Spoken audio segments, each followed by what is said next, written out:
All right, last time we were in the middle of section 1.5 talking about limits at infinity, and we had gotten through talking about asymptotes, and in particular, really the point where we were was just algebra stuff. We were looking at horizontal, vertical, and slant asymptotes, all of which you've seen somewhere before, maybe presented a little bit differently, but more or less these are concepts that are taught in an algebra course before this one.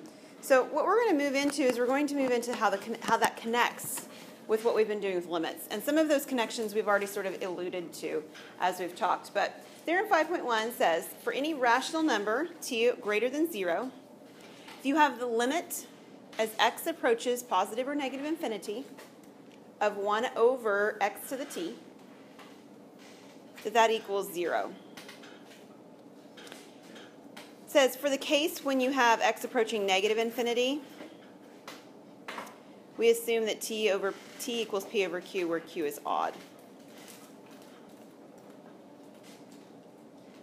And we'll talk about that in a little while. There is something distinctly different about that limit than any other limit we have seen until right now in this course. What is it? I mean, like, very different. There's an infinity in it, right? We have not had x approaches infinity ever. All we've had is x approaches either a, which is generally meaning any number, or x approaches a specific number like 4. Well, infinity is neither of those things. It is something else entirely. So what does it actually look like in terms of a graph to say we're approaching infinity? Well, if you'll remember, it's talking about the x value. And if you think about the graph, this is the positive side and this is the negative side for the x-axis, right? So if you're approaching infinity, what it means on the graph is it means you're going to the right forever. What happens at the very end of this graph? The phrase you'll sometimes hear used is end behavior. What's the end behavior of this graph? Does it level off somewhere? Does it go down forever? Does it go up forever? Those are really the three biggest options. Occasionally you'll do something like sine and cosine where it bounces up and down forever, right? We could do that too. That's a possibility. But those are the kind of things we're asking, is what happens on the very ends of the graph. And of course, if the right-hand side is positive infinity, then the left-hand side would be negative infinity, okay? All right, so this t equals p over q. Let's go back and read how that says this. It tells us that t is a rational number, right? Do you know what rational number means? Fractions, decimals, those kinds of things.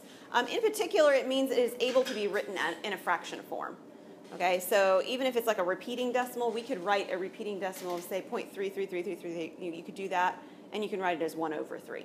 So that's why you're seeing this notation right here, is this is just a notation saying, hey, it is a rational number. Now, what they're talking about q being odd business is that if you'll remember, if you had something, for instance, where it was like t equals, let's say, 1/2, we'll do something really straightforward, and you had x to the 1/2, do you remember what x to the 1/2 also could be written as? Right, square root of x.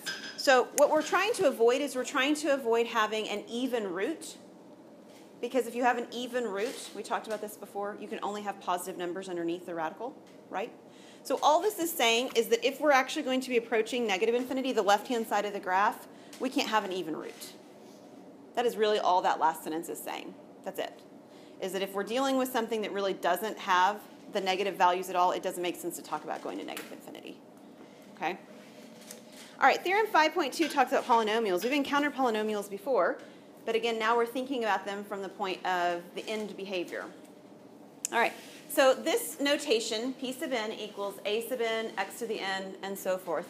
All that is a fancy way of writing a polynomial. And we've talked about polynomials before. They have exponents that are whole numbers, right? No negative exponents, no radicals, no decimals, no nothing like that. Anything like that, you're not dealing with a polynomial. So you're dealing with things like x cubed plus 3x squared plus 2. That's a polynomial, okay? So when you're dealing with a polynomial, depending on the polynomial that you're dealing with will depend on what the end behavior is. And there's really basically two options, okay? So this one right here tells us that the degree of n is greater than 0. I already mentioned that. And if we're dealing with a graph, let's see how they've got this set up again. where the leading coefficient, that is the very first term, is positive, then the graph is going to go up forever. And if the leading coefficient, the very first term, is negative, then the graph goes down forever. And I'm just going to give you real quick, simple ones that you know. We're just going to look at y equals x. We'll even do x squared, because that's even prettier. Even more of an image that's in your mind. What does the graph of y equal x squared look like? It's a parabola, right? Yeah. So it looks something like this. That's a rough sketch, right? Definitely a rough sketch. All this is saying then is if you have y equals x squared, and this has a positive 1 in the front, right? This is a positive 1x, because I didn't have anything else in front there. Then if you go right forever, what value does this approach? Infinity, right? The end behavior of a polynomial, and it really doesn't matter whether the polynomial is x squared or x cubed or x to the 4, it doesn't make any difference. Whatever the polynomial is, if the leading coefficient is positive, the graph goes up to the right. Okay? If you have a leading coefficient that's negative, and we'll just deal with the very most basic one since we already did the other one, y equals negative x squared, what's this graph look like? Upside down parabola, right? So on this one, if you go towards infinity, that is, you go to the right forever. Notice none of this is talking about going to negative infinity. It's all talking about going to the right forever. So if we go to the right forever, what happens to our graph? Yeah, it goes down forever, right? Which means it's approaching negative infinity. That's all this is saying, is that when you have polynomials, no matter how complicated looking of a polynomial it is, the end behaviors always follow this pattern. And you may have seen that idea with the phrase end behavior presented before as well. All right, so we're going to take an example to determine each limit and to answer as appropriate with a number, infinity, negative infinity, or does not exist. Okay? Those are going to be our 3 options for this. Now, if you'll notice, this is actually what kind of a function? We gave it a name last time. Remember? It has polynomials in it because it's got a polynomial on top and bottom, but it isn't itself a polynomial. Anyone remember?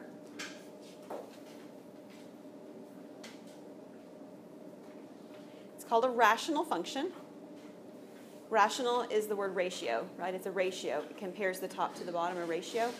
It's a rational function.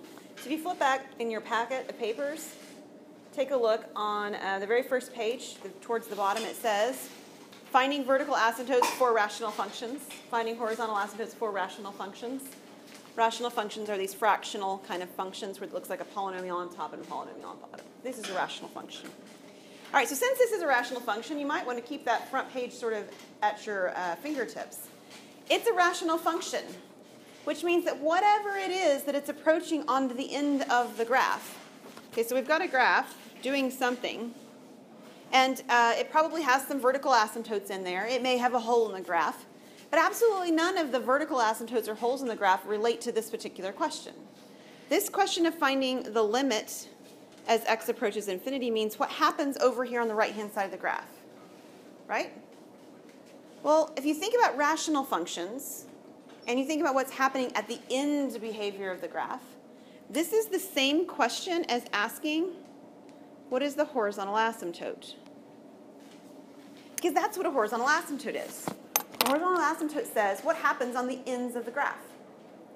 Is it actually approaching something that's leveled off?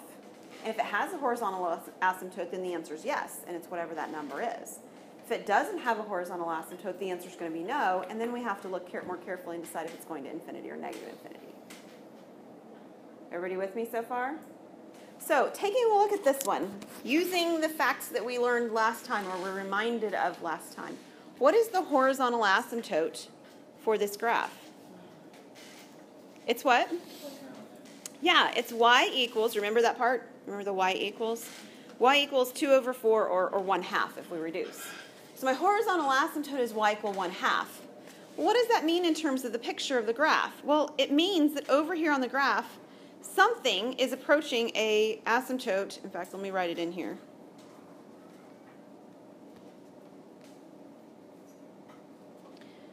So the graph is either doing something at the ends where it's leveling off like this from above, or it's leveling off like this from below. Do we care whether it's coming from above or below? No, we don't. We just care that on the end of the graph it's approaching a specific number, and it is. The number that this graph is approaching is the number 1/2, the same thing that the horizontal asymptote value is actually equal to. So on this graph, our limit is actually 1/2. And it's because it's got that horizontal asymptote in this particular rational function. So basically, like on any of those, because Tuesday when we were doing all the Sine asymptotes and all the asymptotes, yep, we weren't dealing with limits. Right. We need to know that for when we, because so anytime x approaches an infinity, it's an asymptote. It could be, right? If it's a rational function, then yes, then that's what you're going to be doing. And that's the focus that we're taking in this particular section, is about rational functions. Now there's a few other cases where that might not be the case, but I believe that the ones that I assigned for the most part, that is the case. We're dealing with rational functions. So if it's asking about limits at infinity or approaching negative infinity or positive infinity, it's really asking about asymptotes for rational functions anyway. Mm-hmm. Any other questions on this one before we go to the next one? Sorry. Okay, let's take a look at another one. Same direction, I think, right? Determine each limit. Answer is appropriate with a number infinity, negative infinity, or does not exist. So the last one, for example, was a number. We had a number for that one. Now, this one, Josh, this one's not rational. Do you know why? What is it about this function as it's written right now that makes it not a rational function? The radical there, right? So in order for it to be rational, I shouldn't have a radical involved. Agreed? Okay. So this one technically isn't a rational function, but it has enough in common with a rational function that we can almost treat it the same way. So let me show you what I mean by that. Let's take a look at that denominator. That denominator is 4 plus x squared, right? So obviously that's bigger than x squared, right? 4 plus x squared is more than just x squared. Ignore the radical just for the moment. I just want to talk about what's underneath it, okay? But if x is really, really big, is 4 plus x squared a lot more than x squared, or just a little bit more than x squared? Just a very little bit, right? I mean, like if x is like 100, and I do 100 squared, I'm going to get 10,000. I don't know about you, but if somebody says, I can give you $10,000 or I can give you $10,004, I'm going to be like, really? I mean, $10,000, $10,004, not a big difference. I mean, like, don't get me wrong, I'll take the extra $4. But point is, they're not that far apart. So as the x value is getting very, very large, the plus 4 just really doesn't affect the graph very much. Do you guys see that? Right? Like if x is 2, it affects the graph considerably. But if x is, 30,000, I mean, like, who cares about the plus 4? So for the purposes of limit, it's an irrelevant argument. We don't care about the 4. So this limit right here will be the same thing as we would have if we had the limit as x approaches infinity of negative x over flat out just the square root of x squared. The limit's the same. The function's not, right? I definitely changed the function, but the limits are the same. They do the same thing on the very end of the graph because the plus 4 doesn't matter. Okay, everybody good so far? All right, then, what in the world is the square root of x squared? It's either x or negative x. But this one's going to be x. Do you know why? Because we're going to positive infinity. We know our x values are positive. So this value, the fact that x is going to positive infinity, really does matter in this particular argument. So this limit, this is the same as the limit of negative x over just plain old x. Again, same function? No, not the same function, but it's the same limit. We're making equalities with limits, not with functions here. That changes. What can I do with negative x over x? That's just negative 1, right? And it's negative, yeah? Negative 1. So this limit is actually the same as, I'll write it in here one more time just so that I'm very clear on the fact, but this is the same as the limit as x approaches infinity of flat out negative 1, because negative x divided by x is negative 1. And this is a constant value. So if I actually had a graph that said y equals negative 1, what would that graph look like? What does that look like on a graph? Y equals negative 1. Horizontal line, right, at negative 1. So what's the limit of a horizontal line at negative 1? It's negative 1. So this is actually negative 1. And if you weren't sure, let's think about what you could try. Well, you all have calculators, at least most of you do. I mean, have graphing calculators. You're supposed to have access to one for the class.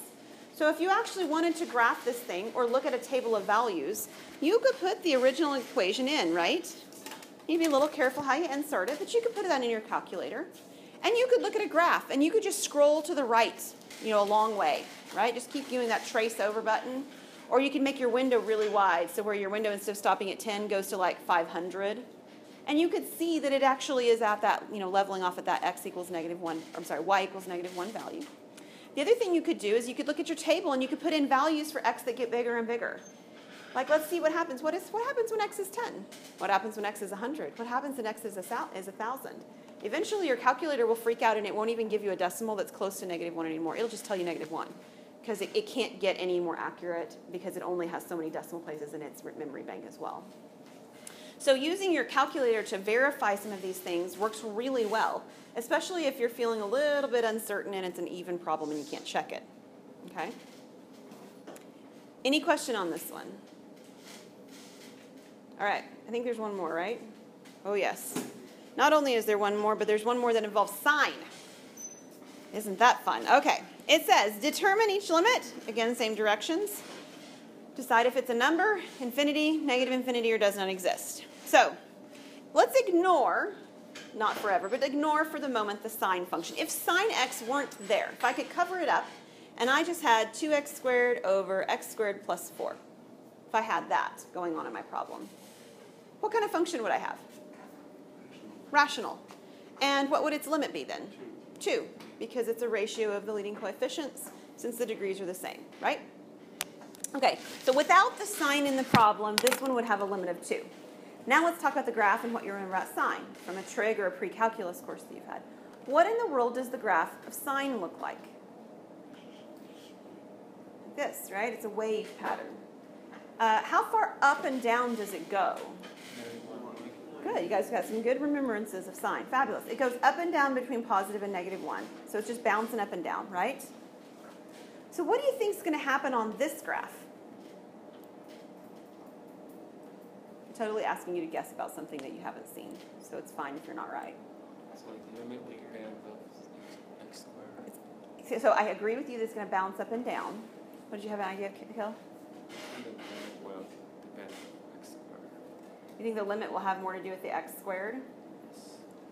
Let me show you something cool. You guys want to see something? We haven't actually seen this happen with our functions in a while, with our limits in a while. I'm going to separate something out.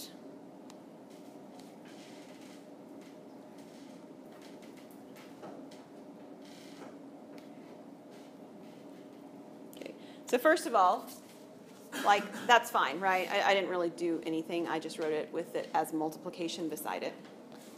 But you guys have a limit theorem that says that it is appropriate to think about the individual limits like this to see what's happening. Do you remember that limit theorem? It was a limit theorem for numbers. It didn't actually say that it was appropriate for going to negative and positive infinity, but it is. It is appropriate. We already established that this limit, the very first one, what is this limit? 2. All right, everybody good with that? We know that that first half, or the first piece of our limit is 2. Now I want you to think about sine of x all by itself. What is the limit as x approaches infinity of sine of x? It doesn't have one. Why not? Just keep going from 1 to negative 1. Yeah, it never approaches anything. It doesn't go up forever. It doesn't go down forever. It doesn't level off anywhere. It keeps bouncing up and down and up and down. So this piece right here does not exist. So while it's not exactly technically mathematically correct to say this, I'm going to say it anyway. What is 2 times does not exist? It does not exist, right? I mean, this is not going to work. So the real result of this not working is that the thing doesn't exist. Now let me go back to my earlier question where I asked you to guess. What is this graph doing? Well, it is bouncing up and down, but it's bouncing up and down around the line at x equal to 2. Okay? Normally, our graphs bounce up and down around 0 for sine, right? They go up and down around the line 0. Well, this one's going to bounce up and down around the line 2 instead. Okay? Going. I shouldn't say it that way. Not around the line 2. Around the line 0, but going up and down between 2. That's what I meant to say. So it's going to be bouncing up to 2 and down to negative 2. Instead of going between 1 and negative 1, it'll be going between 2 and negative 2. So, yep, so that's what this is doing. All right, any questions on this? So, oh, sorry, yes. Would all problems like this with sine maybe does not exist? You have to be careful. But most of the time with sine, yeah, if you've got sine involved, you're going to be bouncing up and down somewhere. And so, yeah, you're going to end up with something that's not going to exist a lot of times when you have sine or cosine involved. Mm-hmm. Any other questions about sine or about this particular graph? All right.